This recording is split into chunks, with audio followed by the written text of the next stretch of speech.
Okay, let's get into it. We are diving into something I think is maybe the most frustrating part of trying to get better, of self-improvement. You're doing all the right things. You meditate, you're eating well, you're thinking positive thoughts. And then you just wake up one morning. Yeah. Nothing. Yeah. The battery's just gone. Not just low, but like completely disconnected. Exactly. You feel heavy, you're drained, you have zero motivation, and you have no clue why. It just flipped. It's that awful slump. And what happens immediately? Your inner critic, that little voice, it doesn't just visit, it moves in. Oh, yeah. And it starts yelling. Right. It's saying, am I going backwards? Did I just ruin everything? Maybe I'm just broken. That spiral is honestly worse than the low energy itself sometimes. But that's our mission for this deep dive. We are going to shut that voice down. Because what you're feeling, it is almost certainly not regression. It's a totally normal, predictable thing that we're calling frequency drift. Frequency drift. It's not a bug, it's a feature. It's what happens when you're actually upgrading your own system. The body and mind, they just need a moment to catch up, you know? Those dips are part of the process. Okay, I like that framing. So here's the plan. We're going to decode why these swings happen, give you a really fast, like 3-minute emergency fix for when you feel it happening. And then a 24-hour recovery plan that's tailored to what's actually causing the drift. The goal here is for you to stop blaming yourself and start managing your energy, like right now. Let's do it. So first, we have to talk about the biggest distinction here. The difference between drift and actual regression. Right. This is so key. Let's use a driving analogy. Yeah. Imagine you're on a highway, driving straight. Okay. Drift is just when you veer a little bit to the left or the right. Maybe you're changing the radio station. You notice it instantly and you correct. Because you're aware. You know where the center of the lane is. Energetically, that's your system just recalibrating after a big change. I also like the computer analogy for this. It's like when you update your phone software. For a little while, things get glitchy, right? The screen flickers, it's a bit slow, but then the new, better system boots up. That temporary glitch, that's the drift. And what's so interesting is how the source material defines the difference. It all comes down to one thing: awareness. Awareness. If you are in drift, you know you're off. You can literally say, I feel weird today, or my energy is so low. So the fact that you notice it is proof that you're not going backwards. It's absolute proof. It means your new higher baseline is holding. You can snap out of it in a few hours, maybe a day. Not if it was real regression. You wouldn't even be thinking about it. You wouldn't be worried about your low energy. You'd just be that low energy person again. Wow. Regression is falling back into old toxic patterns for weeks, even months, with no self-awareness that you've even slipped. You're just stuck again. That is such a powerful way to put it.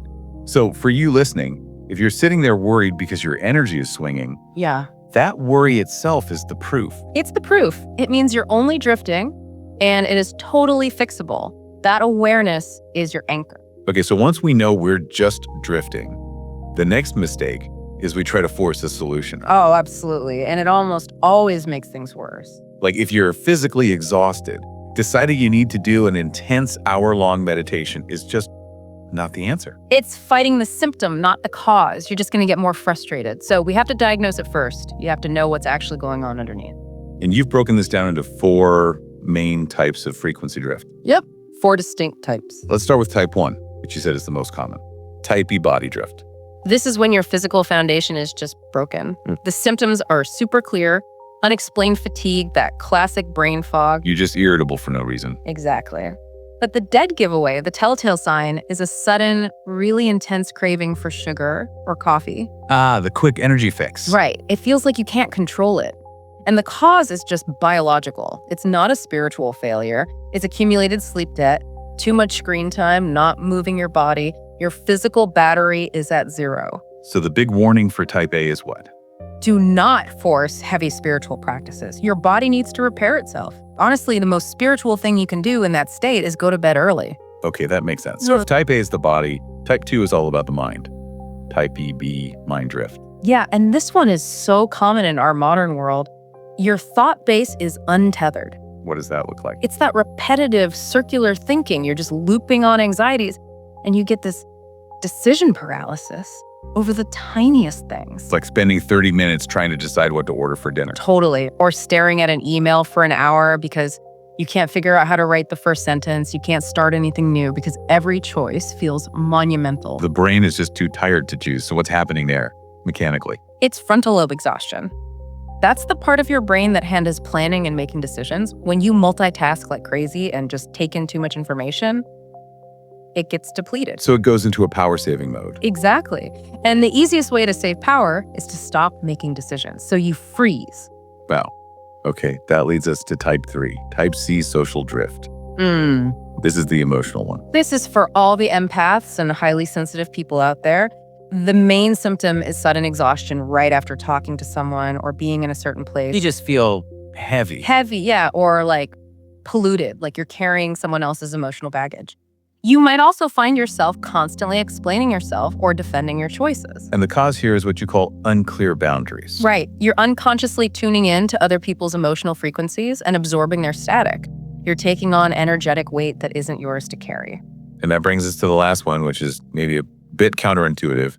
Type D, spiritual drift. Yes. The spirit is ungrounded. This is often for people who are really deep into their practice. So what are the symptoms? It's a feeling of being floaty, disconnected, like you're not quite in your body. Maybe your dreams are super vivid, or you feel overwhelmed by too many signals or insights. Like the psychic phone line is just buzzing constantly. Exactly. Your mind is buzzing high, but your body might actually feel really tense. Okay, but hang on. Isn't that high energy, high vibration state what we're aiming for? Are you saying we should stop? That's the perfect question. The source material calls this high voltage small wires. High voltage, small wires. I like that. You've generated all this amazing spiritual energy. That's the high voltage. But your physical body, your nervous system, it hasn't caught up yet. The wires aren't thick enough to handle the charge. So you short circuit the system. This is a short circuit. So the answer isn't to stop forever. It's to pause and let the body integrate. You need to ground that energy. Okay, that makes so much sense. So for you listening, just take a second. A, body. B, mind. C, social. Or D, spiritual. Which one really describes what you've been feeling? Because getting that diagnosis right is the key. All right, so we've diagnosed our type. But what do we do in the moment? When that wave of low energy hits you at your desk or in the middle of a conversation, we need an immediate fix. This is the emergency reset protocol. It takes 3 minutes. And the only rule is do not overthink it. Just do the steps. This isn't about solving the big picture. No, this is just about hitting the emergency brake and getting you stable in the here and now. Okay, step 1, S-T-O-P. This is just for 20 seconds. Whatever you're doing, stop. Put your phone down. Step away from the computer. And put your feet flat on the floor. Actually feel the ground underneath you. Feel your own weight. Get physical. Step 2, exhale. For 60 seconds. This is the most important part. You need to breathe out for longer than you breathe in. A simple way is to breathe in for a count of 4 and then out for a count of 8. Do that about 6 times. What if that works so well? It's pure physiology. A long exhale activates the vagus nerve, which tells your parasympathetic nervous system to kick in. That's the rest and digest system. You are physically telling your brain the threat is over. You're manually applying the brake. You're applying the brake. It's an instant off switch for the stress response. Amazing. Okay, step 3. Name. This takes 30 seconds. Just identify the feeling with one word. Ask yourself, what is this? And answer, tired, fuzzy, leaky, overloaded. And then you add the affirmation. This is a drift symptom. It is not me being broken. That little step is so powerful. You're labeling the symptom, not identifying with it. You take away its emotional power by observing it instead of being it. Love that. Step 4, seek one leak. For 60 seconds, you need to immediately disrupt whatever loop you're in. So close the laptop, drink a big glass of water. If you're in a draining conversation, just say, excuse me, and physically walk away for a minute.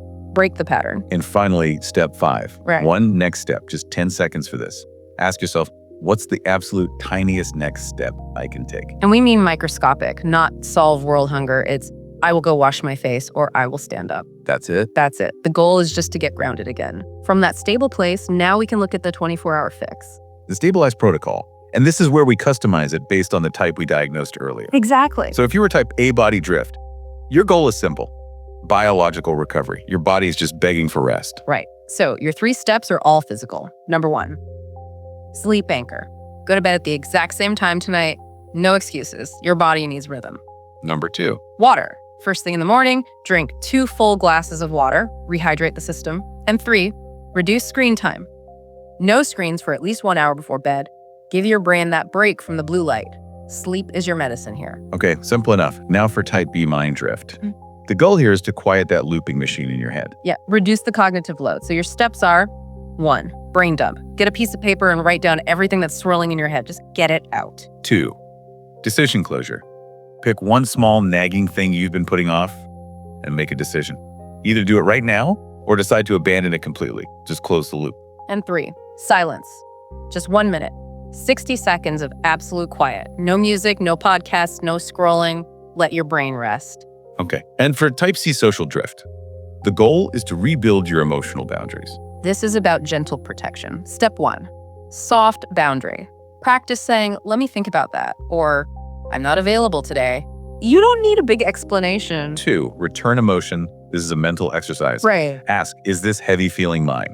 If the answer is no, visualize it gently returning to whoever it belongs to. It's not an attack, it's just reclaiming your own energetic space. And 3, change location. Physically move, go outside, go to another room, break the energy field you were in. And finally, for our high flyers, type D spiritual drift. The goal is grounding. Hold that energy down. The steps here might feel weird, but they work. 1, stop receiving. For 24 hours, no more channeling, no energy courses, no tarot readings. Stop taking in more voltage. It's time to integrate, not accumulate. Exactly. 2, feet on the earth. If you can, walk barefoot on grass or dirt. Literally let the excess energy ground out of your body. And 3, eat heavy. Yeah. Eat root vegetables, potatoes, carrots, or just a heavier meal. This pulls your energy down into your body, into the digestive process, and makes you feel more solid. These protocols are so practical. It gives you a sense of control back, That's the whole point. You're no longer at the mercy of the dip. You're the one managing it. So let's give you a concrete plan to take away. Let's call it the 7-day stability challenge. I like it. A way to build this into a habit.